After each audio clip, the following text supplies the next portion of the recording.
ဒီတနက်ဟာအရက်ဖက်လူမှုအဖွဲ့အစည်းတွေရေရှည်တည်တံ့လာစေဖို့နဲ့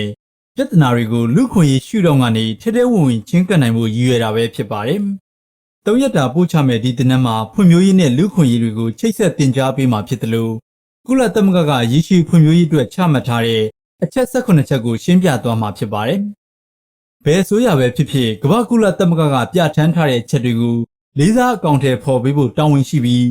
NLD အစိုးရအနေနဲ့လည်းပြည်သူတွေလိုအပ်နေတဲ့ချက်တွေကိုလှုပ်ဆောင်ပေးဖို့လိုအပ်တယ်လို့ကိုနိုင်နိုင်ကပြောပါတယ်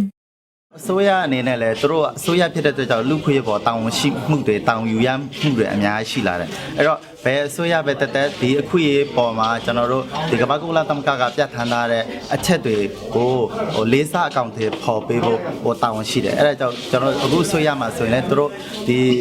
လူခွေနဲ့ပတ်သက်ပြီးတော့ကျွန်တော်တို့ပြည်သူတွေလိုအပ်နေသေးတဲ့အချက်တွေအခုဖြစ်နေတဲ့ချိုးဖောက်မှုအခြေအနေတွေအဲ့တော့ချိုးဖောက်မှုထဲမှာတော့ကျွန်တော်တို့အဓိကပို့ပြီးတော့ခံစားနေရတဲ့စစ်ပွဲ area ပြိခါဖြစ်နေတဲ့ area တွေအတွက် support အောင်လောက်ဆောင်ပေးဖို့လိုအပ်တာပါနော်အဲ့တော့သူတို့အနေနဲ့ပို့ပြီးတော့တာဝန်ရှိမှုကိုပို့တော့အခုဒီမိုကရေစီအစိုးရအနေနဲ့ပို့ပြီးတော့အကောင့်တွေဖော်ပေးမယ်လို့ကျွန်တော်ယုံကြည်ပါတယ်ခင်ဗျာ Equality မြန်မာအဖွဲ့ဟာလူခွင့်ရေးအကြောင်းပြည်သူတွေပူနားလည်လောင်လှုံ့ဆော်ပေးတဲ့အဖွဲ့ဖြစ်ပြီးကုလသမဂ္ဂနဲ့ချုပ်ဆိုထားတဲ့သဘောတူစာချုပ်တွေကိုလေးစားလိုက်နာဖို့နဲ့ဖြည့်ဆည်းပေးဖို့အစိုးရကိုအမြဲတိုက်တွန်းနေရှိပါတယ်2012ခုနှစ်နောက်ပိုင်းနိုင်ငံရေးအရာပိုပြီးလွတ်လပ်လာလို့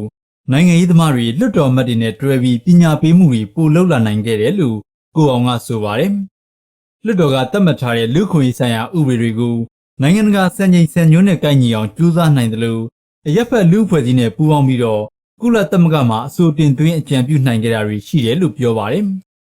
2012နောက်ပိုင်းကနေစပြီးတော့နိုင်ငံကြီးကခင်းချင်းကပူပြီးလွတ်လပ်လာတဲ့အတွက်ကြောင့်မလို့ကျွန်တော်တို့ဒီ policy level မှာဟာလာ advocacy လုပ်ငန်းစဉ်တွေနဲ့ policy level မှာရှိနေတဲ့ policy maker တွေ decision maker အထူးသဖြင့်အခုဆိုရှင်လွတ်တော်အမတ်တွေနဲ့အတူဟာလာပညာပေးမှုတွေလုပ်နေသူတို့ပညာပေးနေတာလို့ရှိတယ်ပြီးလို့ရှိရင်ဟာလာလွတ်တော်နဲ့ချမှတ်ထားတဲ့လူ့အခွင့်အရေးဆိုင်ရာဥပဒေတွေ policy တွေကိုကျွန်တော်တို့လူ့အခွင့်အရေးစံညွှန်းနဲ့တိုင်းပြီးတော့ဟာလာတုံးတက်